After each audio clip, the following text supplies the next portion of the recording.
Buenas tardes, desde Punta del Este les hablo, Eliezer Shem Tov, director de Chabad Uruguay.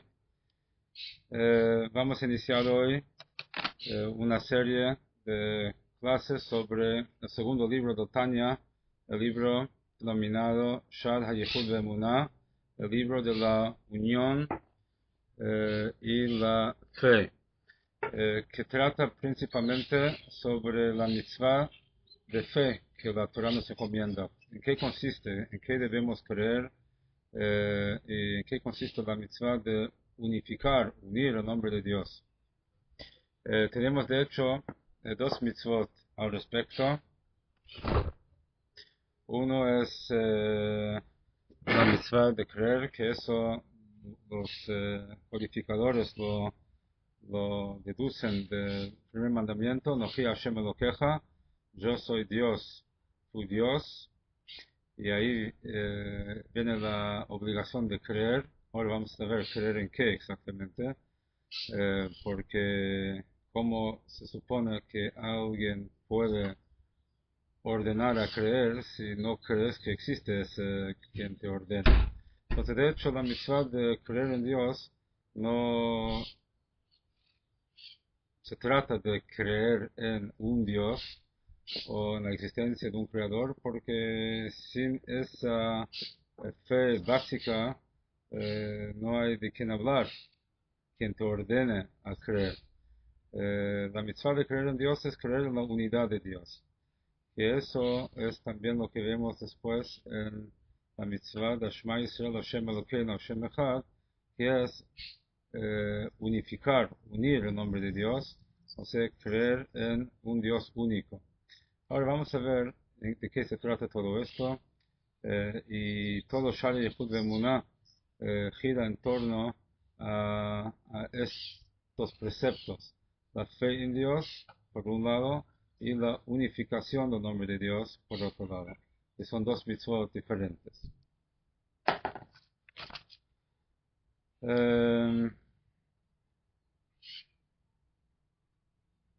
Entonces, en cuanto a la fe en Dios, la mitzvah de la fe en Dios es que ese Dios en el cual creemos, hay que creer que no es un compuesto, o sea, de que es un ente puro, que no está compuesto de nada, no es una composición.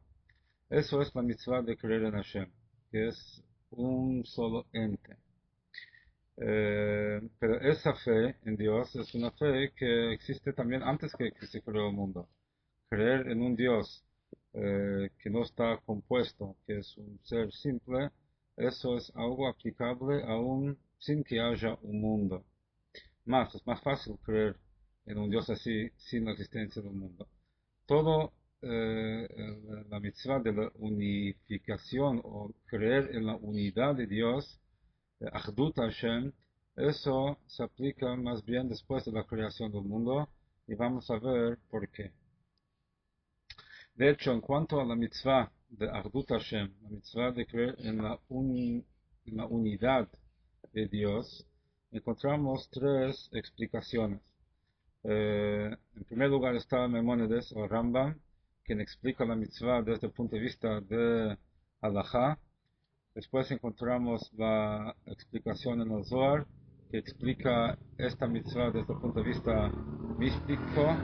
Y después tenemos la explicación en Hasidut, que nos da una perspectiva más profunda sobre en qué consiste exactamente esta mitzvah de unificar el nombre de Dios. ¿Qué quiere decir esto?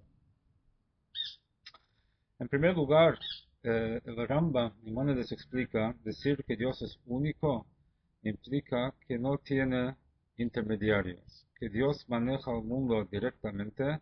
Uno podría pensar de que no es así, que Dios es tan grande, tan importante, que delegó a algún intermediario, si es algún planeta, alguna estrella, algún ángel, el manejo diario, detallado, práctico del mundo. Dice Rambam que la mitzvah de Achdut Hashem, la mitzvah de unificar el nombre de Hashem, implica de que no hay intermediarios, no comparte su poder con absolutamente nadie. El Zohar explica que la mitzvah de unificar, la unificación de Hashem, Ahadut Hashem, es la unión de el Shem Hashem y Shem Elohim. Como dice el Pasuk, Ata Hareta Ladat, Ata Hareta Ladat, tú te mostraste para que la gente sepa que Hashem Hu Elohim, que Dios es, que Hashem Hu Elohim. ¿Qué significa que Hashem Hu Elohim? Después sigue, Ein Od Milvado, no hay nada fuera de él. Entonces, el Zohar dice de que cuando nosotros nos concienticemos y sepamos que Hashem y Elohim son dos nombres de un mismo Dios, y no solamente son dos nombres de un mismo Dios, sino que son dos facetas de una misma realidad, ahí llegamos a concientizarnos que Ein Od Milvado, que no hay otro fuera de él, y en eso consiste la mitzvah de unificar a Hashem. ¿Qué quiere decir esto? Quiere decir lo siguiente. El nombre Hashem y el nombre Elohim representan diferentes facetas en el relacionamiento que Dios tiene con el mundo. El nombre Yud-Kei Vav-Kei, que lo denominamos el nombre Hashem, el nombre, representa como el atributo de misericordia divina, que vendría a representar la infinitud de Dios, como Dios se manifiesta de forma infinita, trascendiendo los límites finitos de la existencia. Elohim, el nombre Elohim, que tiene el mismo valor numérico Hateva, la naturaleza, Elohim también significa energía o fuerza, poder, representa como Dios se manifiesta a través de los límites, a través de las leyes de la naturaleza. O sea, de que el nombre Yud-Kei Vav-Kei es como Dios se manifiesta trascendiendo los límites de la naturaleza, y el nombre Elohim representa como Dios se manifiesta por medio de la naturaleza. Entonces, la pregunta es, ¿dónde nos perdimos?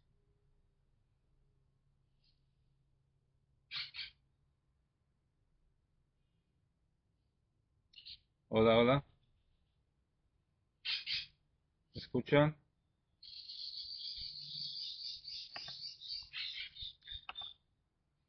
Sí, ¿me escuchan? Hola.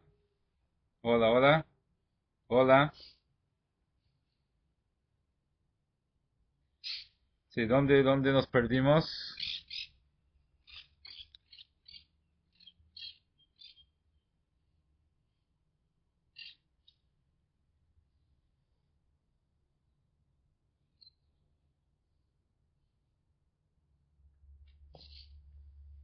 Bueno, de hecho no dijo unicidad, sino unidad. No se trata de unicidad. Unicidad significa que algo es diferente, es único. Acá la idea es decir que es uno.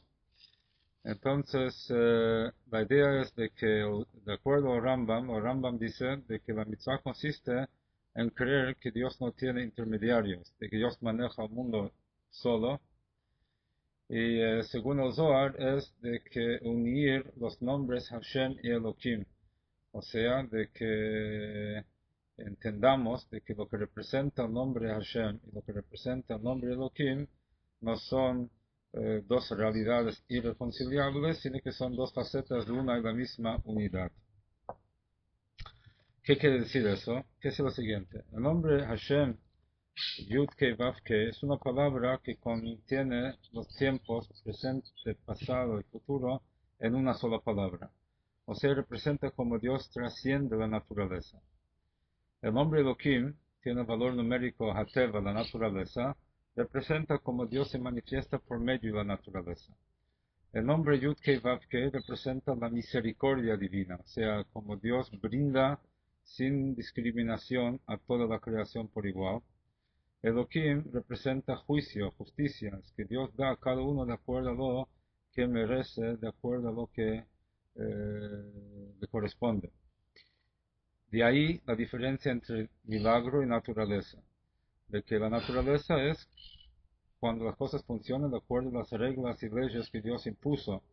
Las plantas crecen a su manera, los animales a su manera, las plantas tienen sus estaciones y producen los árboles y frutas de cierta forma.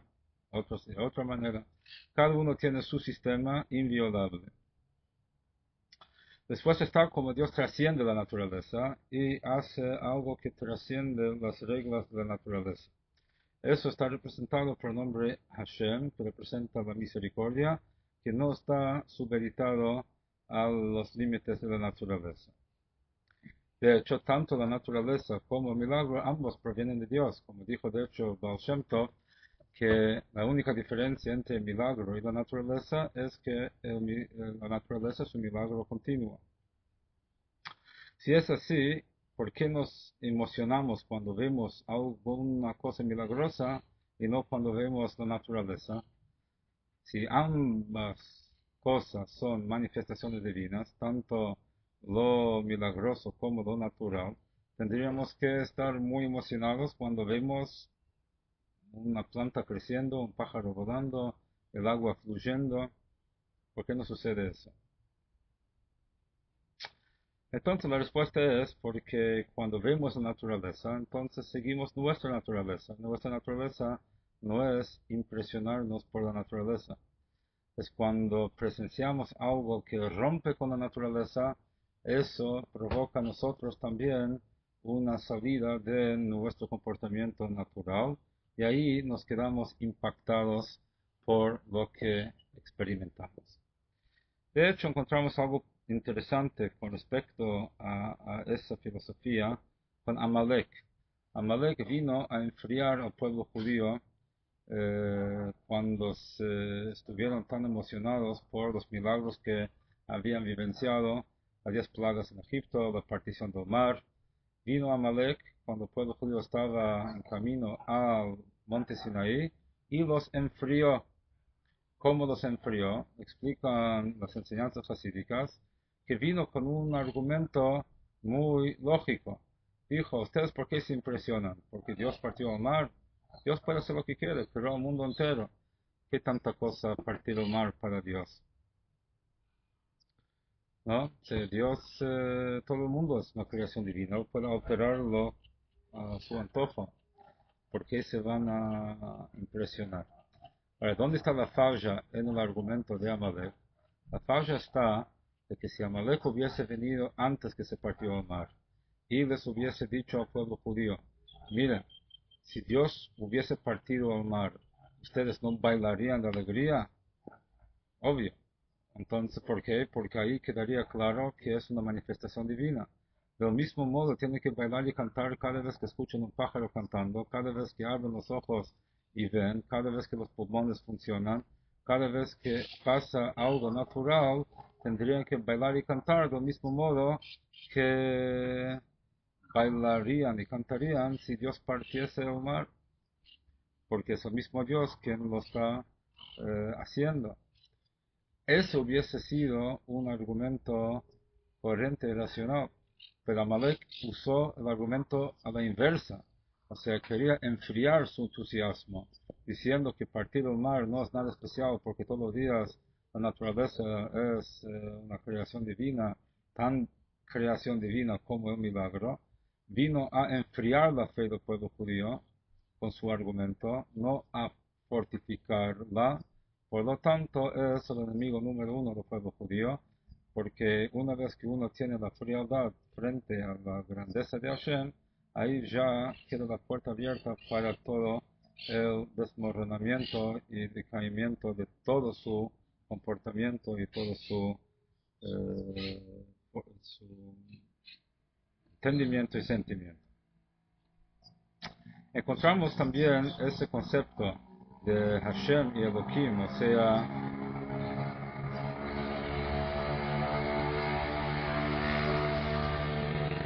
esa aparente dicotomía que cuando uno no lo tiene claro, no la tiene clara, puede llevar a errores. En la historia de los espías que mandó Moshe a la tierra de Canaán para que vayan a ver la realidad cómo era y cómo conquistarla. Volvieron y dijeron de que es inconquistable, de que vimos gigantes ahí que son más grandes que nosotros La palabra mimeno, que significa nosotros, explican nuestros sabios de que también querían decir mimeno, más grandes que él. O sea, ni Dios puede salvarnos de los gigantes que hay allá en la tierra de Canaán.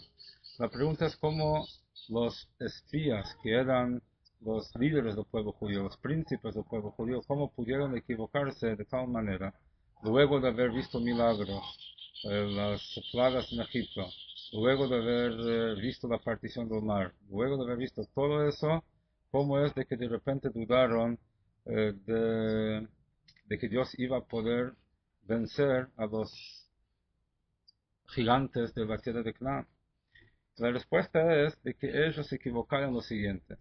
Entendieron de que Dios actúa de forma milagrosa y actúa de forma natural.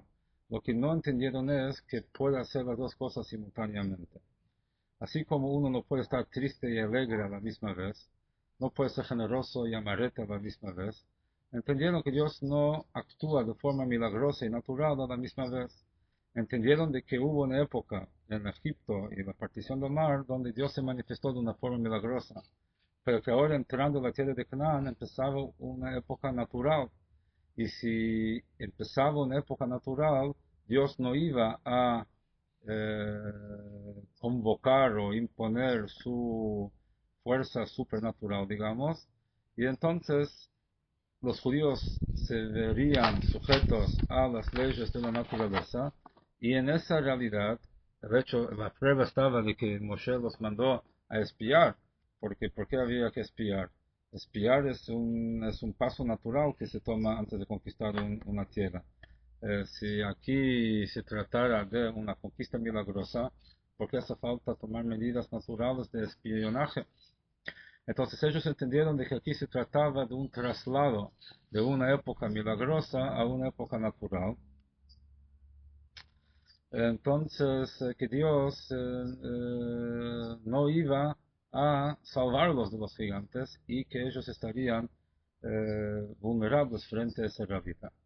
¿Cuál fue su error? El error de ellos fue de que la revelación y el ocultamiento son dos facetas de la misma realidad. El ocultamiento es una dimensión de la revelación. Para dar o sea, en otras palabras, las manifestaciones Hashem y Elohim no son irreconciliables, sino de que Hashem se manifiesta por medio de Elohim. O sea, que Dios se manifiesta a través de su contención, a través de su autolimitación. El ejemplo está de un profesor que quiere enseñar a un niño que no está en su nivel. Si un niño que recién empieza a estudiar, viene el gran profesor y le quiere enseñar algo. Si le enseñara todo lo que el profesor sabe, el niño no entendería nada, y no solamente eso, se confundiría, se marearía.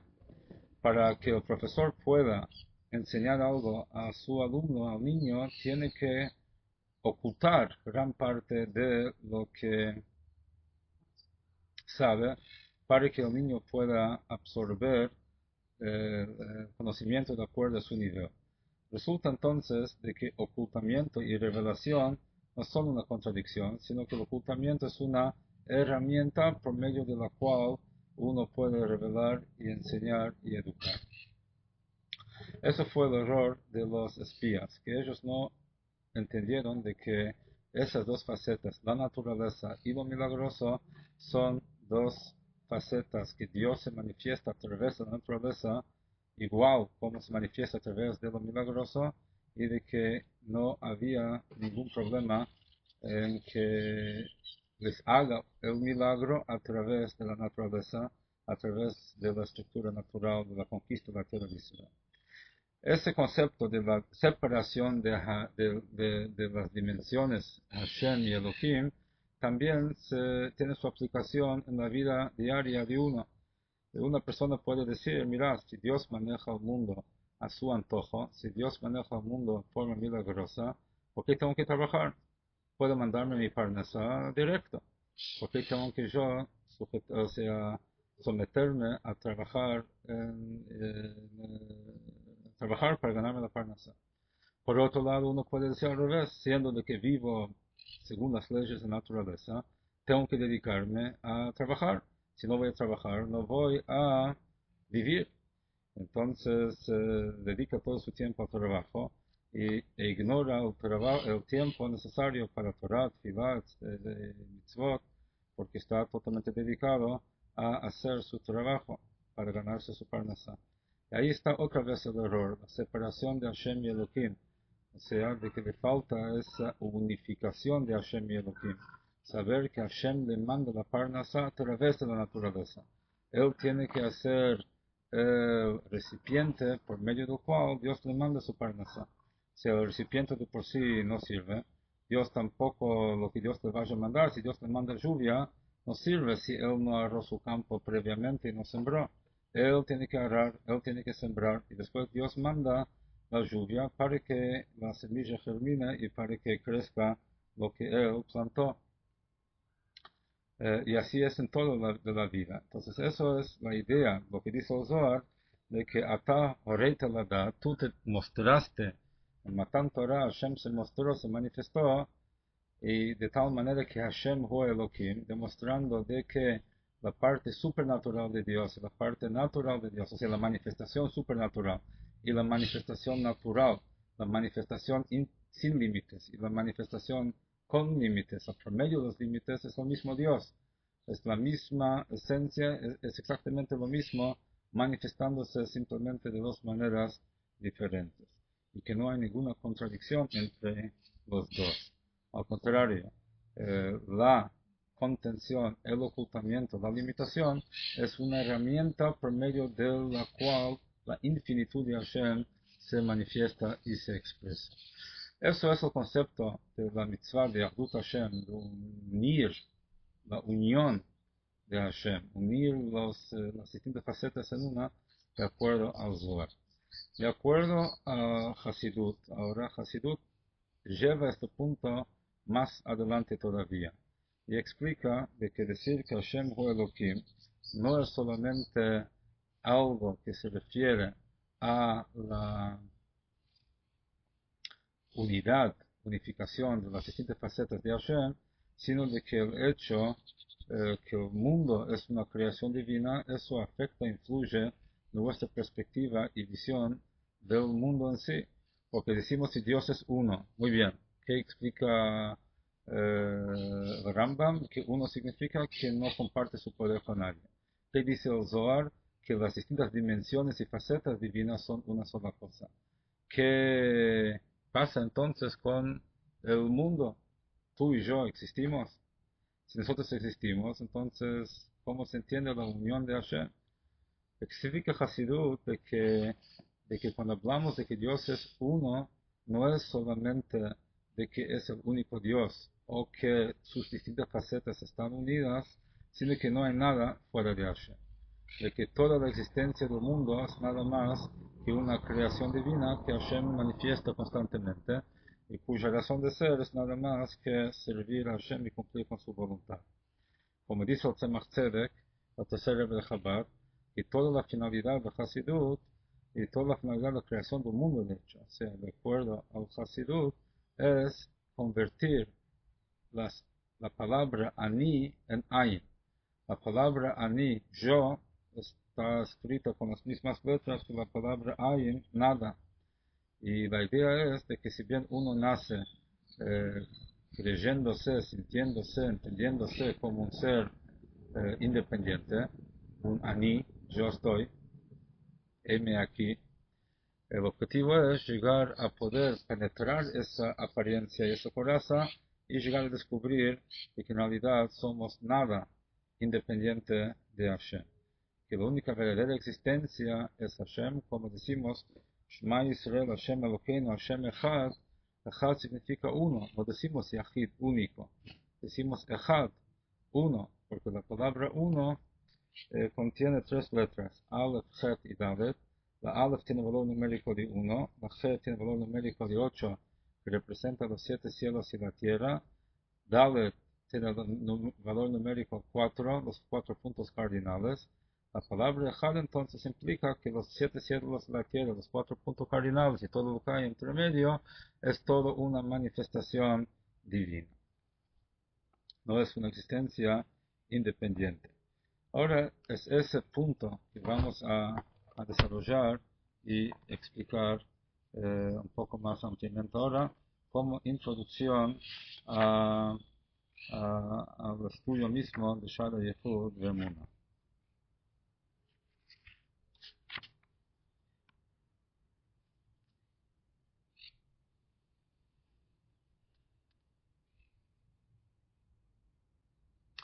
Ahora, esta explicación de Hasidut, que empieza del Baal Shem Tov y está articulado en Shara Yehud Ve'emunah, el Alter Rebbe vendría a ser como la pluma del Baal Shem Tov, quien articuló las enseñanzas y los conceptos que el Baal Shem Tov enseñó. Está basado de hecho en lo que dijo el Zohar, que Hashem hu Elohim, que las facetas representadas por Hashem y Elohim es una sola cosa. Y eso se refiere también a la creación, o sea, a nosotros mismos, como dijimos anteriormente, ¿no?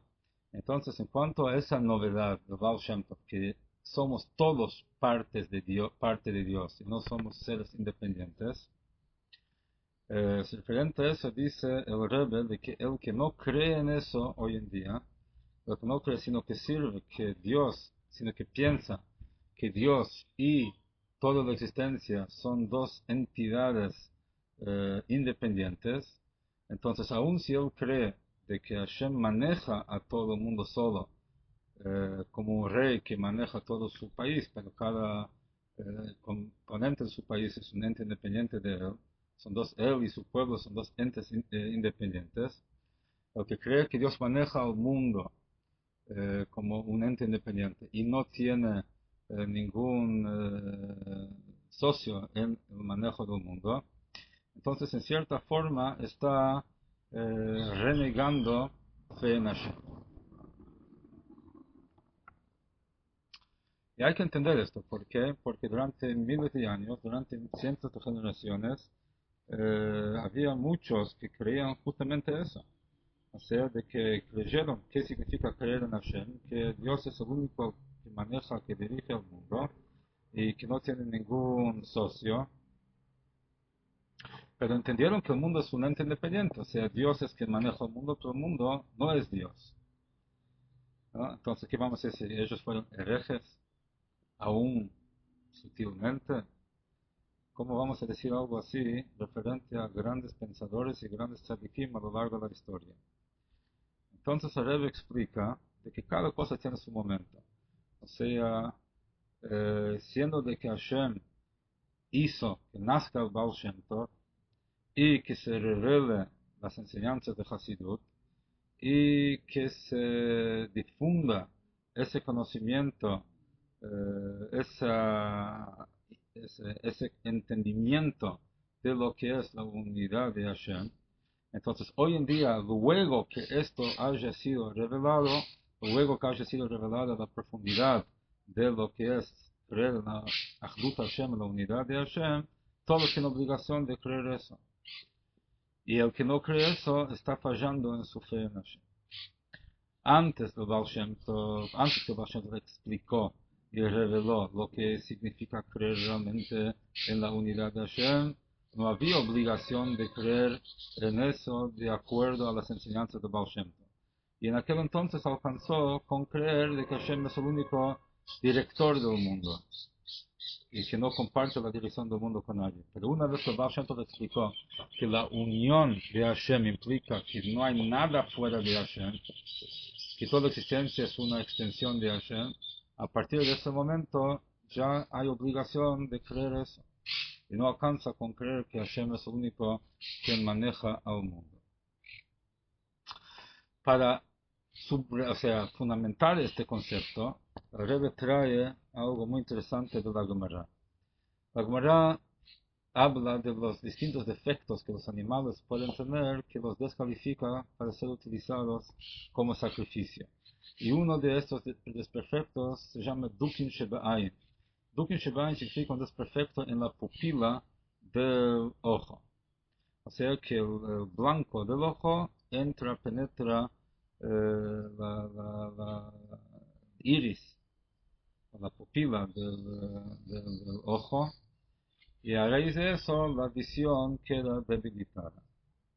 Entonces dice la Gemara de que nosotros lo consideramos un defecto que descalifica al animal y los pueblos del mundo lo entienden de que eso no es un defecto suficiente para descalificar un animal como sacrificio. Ahora, esa es una historia un tema que la Gemara trae, una historia de Kamsa Bar Kamsa, ¿no? Que le puso no sé si es así, perdón, ahí trae otro defecto. Entonces, ¿por qué es de que nosotros lo consideramos un defecto, los pueblos del mundo no lo consideran un defecto? En esto se expresa la diferencia conceptual entre el sacrificio que el judío trae y el sacrificio que el no judío trae. ¿Qué significa esto? Significa así. ¿Cuál es el concepto de traer sacrificio? ¿Cuál es la idea de traer los sacrificios? No simplemente agarrar un animal y matarlo y quemarlo. No, la idea de korban, sacrificio, korban en hebreo viene la palabra de karev, acercar. Y la idea es acercar al animal personal de uno, o sea, al alma animal, a los distintos animales que uno tiene, acercarlos al servicio de Hashem. Y así como el animal físico que uno traía como sacrificio tenía que ser perfecto, entero, sin defectos, así también para poder acercarse uno a Dios también tiene que estar entero, perfecto y sin defectos espirituales. Uno de los órganos por medio de los cuales uno se acerca a Dios es el ojo, que es a través del ojo, la palabra Shema, Shema Israel, Shema, son siglas también del Pasuk, de las palabras del Pasuk, Su'u Marom Enechem, levante hacia arriba su vista.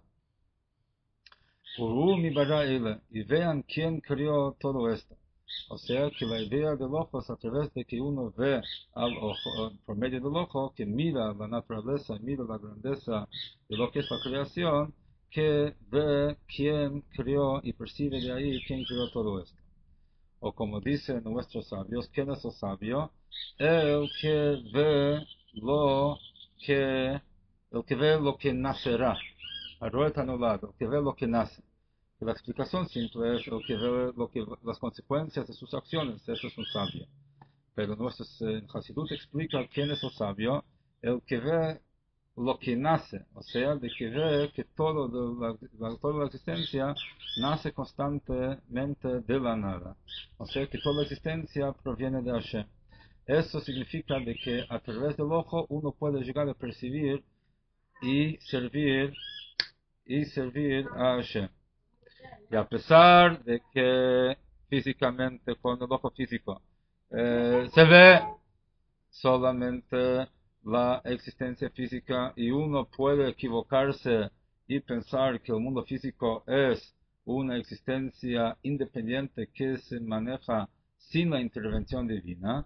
Entonces el Jajam, el sabio, tiene ojos que ven y ve que el mundo es una creación constante de Hashem y que no tiene una existencia propia.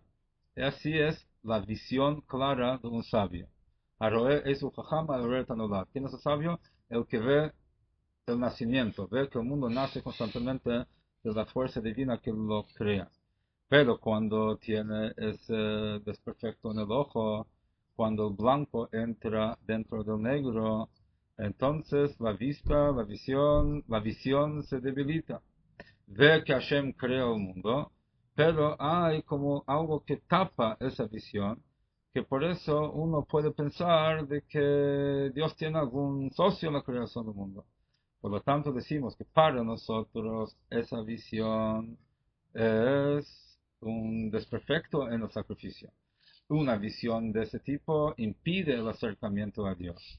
En cambio, para ellos, las naciones del mundo, eso no es un desperfecto, porque ellos no está prohibido que ellos crean en que Dios comparte su poder con un socio. Esa prohibición es solamente una prohibición para el pueblo judío. Entonces, ese concepto de que un desperfecto está considerado un desperfecto para nosotros y no para ellos, también tiene su connotación en cuanto a un desperfecto en la creación, en la fe en Hashem, que para nosotros creer de que Dios tiene un socio es algo que impide la visión y no permite que nos conectemos con Hashem como corresponde, es un corbán, un sacrificio defectuoso. Para las naciones del mundo no es un sacrificio, no es un animal defectuoso, no es un sacrificio defectuoso, porque está permitido para ellos creer que Hashem tiene un socio. Entonces, esa diferencia entre el pueblo judío y las naciones del mundo se logró en Matan Torah. Hasta Matan Torah los judíos estaban considerados Bnei Noach, entonces no tenían la prohibición de creer en que Dios tiene un socio. Pero Matan Torah, cuando recibimos la Torah, fue ahí que Dios nos ordenó que no podemos creer en que Él tiene socios, y ahí se nos prohibió esa fe. Entonces, hasta Matan Torah, hasta la entrega de la Torah, un judío que cumplió con los 7 mitzvot de Bnei Noach y creyó que el creador, que Hashem creó el mundo, pero tiene socios, entonces su fe era completa. Pero una vez que Hashem nos dio la Torah y nos demostró que Hashem hu Elohim ein od milvado, que no hay nada fuera de Hashem, entonces ahí ya está prohibido para nosotros creer que Dios tiene socios, y de ahora en adelante el judío que cree de que Hashem tiene socios está renegando la fe en Hashem. Entonces dice el Rebbe de que en cierta forma más sutil, más sublime, así es la cosa en cuanto a Baal Shem Tov. O sea, antes de Baal Shem Tov, que no se sabía sobre la fe, de que no hay nada fuera de Hashem. Entonces cualquier judío que creía que Hashem maneja el mundo sin socios, cumplió la mitzvah de la unión, de la fe en la unión de Hashem en forma perfecta, y no se le requería que creyera de que el mundo entero está nulo frente a Hashem. Pero después el Baal Shem Tov que reveló la implicancia más interior de unión de Hashem, que no hay nada fuera de Hashem, inclusive este mundo físico, que parece a nuestros ojos como un ente independiente, realmente está nulo frente a Hashem. Una vez que Baal Shem Tov explicó esto, tenemos obligación de creer de que no hay nada fuera de Hashem, no hay ninguna existencia fuera de Hashem. No solamente que Dios no comparte la dirección del mundo con ningún socio. Por eso, un judío que no estudió Hasidut y no escuchó la novedad del Baal Shem Tov, está o sea, como un anuncio, está como coaccionado, o un niño que fue criado entre una situación donde no está al tanto de las cosas, y no se lo puede culpar, no tiene la culpa que no tiene la fe en Hashem en forma completa. Pero una persona que tuvo el mérito y pudo degustar de las fuentes de Hasidut y aprendió sobre la novedad del Baal Shem Tov en cuanto a la unión de Hashem y está al tanto de eso, tiene la obligación de creer en esa definición de Achdut Hashem. Ahora, para entender qué significa que el mundo no es un ente independiente, no significa que el mundo es una imaginación, que el mundo es un sueño, ¿no? Sino de que, porque Hashem creó el mundo, así dice en la Torah, Bereshit bara Elokim et hashamayim v'et haaretz, Hashem creó el mundo. La idea es de que el mundo no tiene un valor independiente, fuera de Hashem. O sea, el valor que tiene es solamente el objetivo por el cual Hashem los creó, ¿no? Y además no tiene una existencia independiente de esa energía creadora que los crea constantemente. O sea, las dos cosas, que su razón de ser es solamente servir a Hashem, y su existencia es solamente porque Hashem lo crea constantemente. Entonces, por ejemplo, vamos a dar un ejemplo. Imaginémonos un par de tefilín. ¿Acaso los tefilín tienen algún sentido si no fuera una mitzvah? O sea, uno ve un par de tefilín, ¿no? Si Hashem un día, o sea, si no fuera porque Hashem dijera de que hay que poner tefilín, los tefilín de por sí no tienen ninguna razón de ser. todo el valor, todo el valor de los tefilín es porque Hashem mandó ponerlos, no es de que Hashem nos mandó a hacer algo que tiene sentido.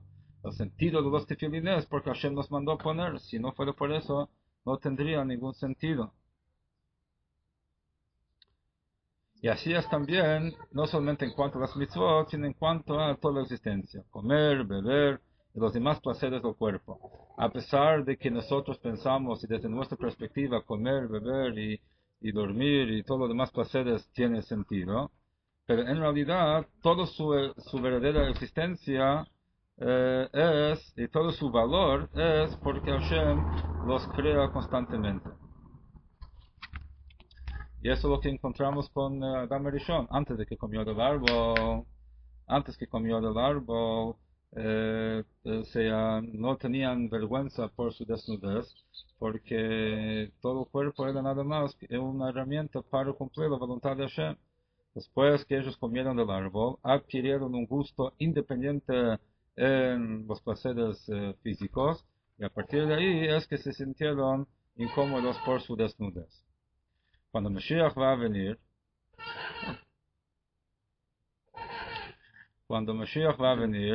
entonces ahí vamos a volver a sentir y presenciar y sentir la presencia de Hashem sin ningún ocultamiento. Entonces ahí vamos a percibir y sentir la existencia de Hashem y la unión de Hashem en su nivel máximo. Mientras tanto, hoy en día, hasta que venga Mashiach, tenemos que tratar de lograr sentir la unión de Hashem al máximo de nuestra capacidad. Por ejemplo, nuestros sabios dijeron, el que se enoja es como si adorara ídolos. ¿Por qué tiene que ver enojarse con adorar ídolos? Y la respuesta es, según lo que explicamos, se entenderá, siendo de que todo el mundo está nulo frente a Hashem. Y hay que buscar la intención divina en cada situación y no el beneficio personal. Entonces, en el momento que uno se enoja, ¿qué está manifestando? Está manifestando no que no hay nada fuera de Hashem, sino que no hay nada fuera de uno mismo. Entonces, y con eso está de alguna forma renegando la fe en Hashem único. Y que no hay nada fuera de Hashem. Si no hay nada fuera de Hashem, ¿por qué me enojo? En cambio, cuando se le ofende a una persona y hace el esfuerzo para tranquilizar su enojo y no darle expresión, entonces con eso está revelando, está manifestando que en lugar de dar importancia a su existencia, él da importancia a la verdadera existencia, la existencia divina, y eso da expresión a la fe en Hashem. Eso da la expresión en la verdadera fe en Hashem, en la unidad de Hashem. Hashem es la única existencia verdadera. Es lo mismo con las demás características humanas tan lindas como la mezquindad, los deseos, los placeres, la altanería, etc. Que a medida que van reforzándose y se manifiesta más la existencia de uno, eso es una expresión de la falta de fe o la falta de fe completa en la unión de Hashem, o sea que Hashem es la única existencia verdadera y todo el resto del mundo es absolutamente ninguna existencia independiente.